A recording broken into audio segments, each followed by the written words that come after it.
যে স্ত্রী তার স্বামীকে অন্য নারীর সাথে সহ্য করা তো দূরের কথা, অন্য নারীর চিন্তা তার স্বামী মাথায় আনবে এটাও সহ্য করতে পারে না, এই নারী আর যাই হোক এই পৃথিবীর সব কিছুর চেয়ে তার স্বামীকে বেশি ভালোবাসে।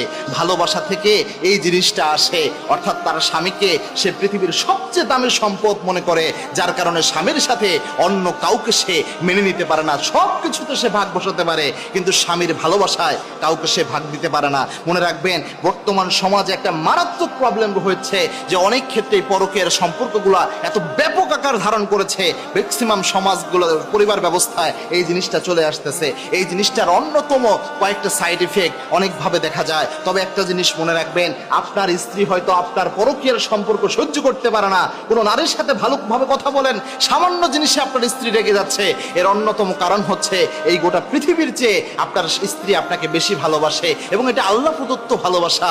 আল্লাহ রাব্বুল আলামিন একজন নারীকে এমন ভাবেই বানিয়েছেন যে একজন নারীর যখন বিয়ে হয়ে যায় তখন আব্বা তার সবচেয়ে বেশি আপন মানুষ থাকে না, বরং তার স্বামী থাকে আপন মানুষ। এজন্য আল্লাহর হাবিব বলতেন যে একজন স্বামী এবং স্ত্রী তারা হবে রহমদিল, এবং আল্লাহর ঘোষণা হচ্ছে হুন্না লিবাসুল লাকুম ওয়া আনতুম লিবাসুল লাহুন্না, তারা একজন আরেকজনের পোশাকের মতো।